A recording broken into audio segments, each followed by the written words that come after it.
비무장지대, 영어로는 DMZ. DMZ는 협약에 의해서 무장이 금지된 지역을 뜻합니다. 그리고 그 DMZ에서 작전 수행을 위해 무장을 하고 있는 남자 AF. AF은 민간 군사기업 중 하나인 블랙 리저드의 캡틴을 맡고 있는 남자입니다.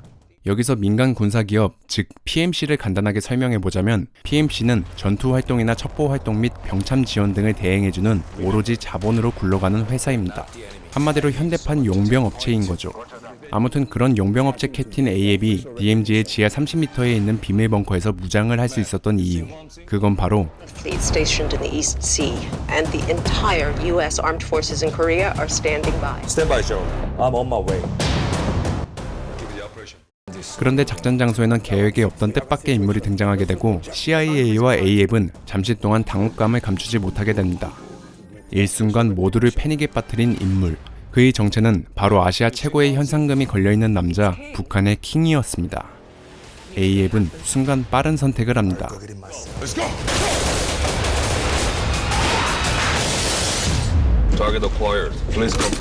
킹을 사로잡는 도박에 성공한 AF. 하지만 모두가 축배를 들려고 하는 그 순간 또다시 상황은 반전합니다. 우린 전부 오늘 아침에 납치됐어. 여기 전부 함정이야. Raptor 16, what just happened? Captain, we've been exposed. Everyone move out. 또 다른 PMC의 습격을 받게 된 AF과 크루들. 엎친 데 덮친 격으로 CIA는 갑자기 지하 벙커를 폭격하기 시작하고 AF은 사면 초가인 상황에 놓입니다. 무법천지가 되어버린 지하 벙커 속에서 이 상황을 타개하기 위해 머리를 쥐어짜는 AF. 그런데 그렇게 피가 말라가는 이때 AF의 시야에 한 명의 남자가 잡힙니다. 내일 파인 된 줄 알았어. That's your fucking doctor. Nelson, put on your earpiece on him and show him the monitor. Come on, it's my captain. 나 당신 도움 필요해. 과연 AF은 이해관계가 얽히고 설킨 이 상황을 헤쳐나갈 수 있을까요? 지금까지 영화 PMC 더 벙커의 간단한 소개였습니다. 저는 영화의 엔딩 크레딧이 올라가는 순간 우와 오졌다 라는 생각을 하게 됐습니다. 그러니까 김병우 감독님에게 제 취향을 들킨 기분이었죠. 이런 생각과 동시에 전 갑자기 걱정이 되었습니다. 아, 이것도 진정성 있는 칭찬하면 욕 오지게 먹을 텐데. 그런데 뭐 어쩌겠습니까? 영화가 잘 뽑힌걸. 이 새끼한테 입만 벌리면 아무튼 지금부터 영화 PMC 더 벙커에 대해 조금 더 알아보는 시간을 가져보도록 하겠습니다. 영화 PMC 더 벙커는 장르 영화입니다. 이 영화의 감독 김병우 감독님도 관객들이 어떻게 하면 영화를 더 재밌게 볼 수 있을까를 토대로 영화를 만들기 시작했다라고 직접 언급하기도 했고요. 그래서 그런지 영화 PMC 더 벙커는 요즘 젊은 세대가 재밌어하는 트렌드를 영화 곳곳에 녹여내려고 노력한 흔적이 심심치 않게 보였습니다.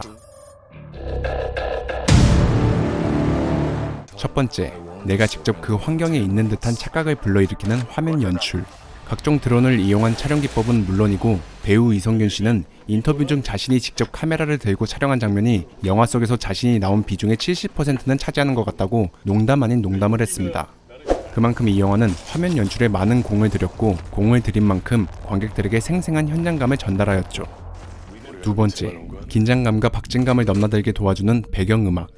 영화는 러닝타임 중 초반 15분은 아무런 배경음악 없이 오로지 배우들의 연기로 이야기가 진행됩니다. 하지만 사건이 발발하는 시점, 그때부터 나오는 배경음악과 효과음은 영화를 보고 있는 관객들을 압도하기 시작하죠.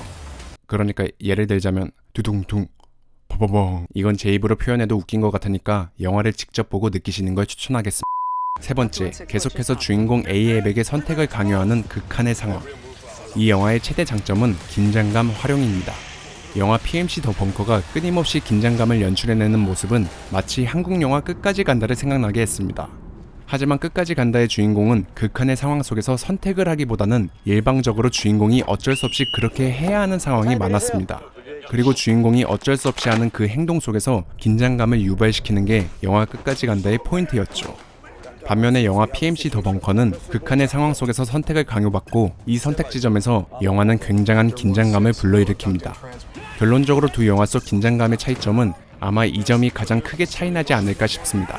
물론 주관적인 생각입니다.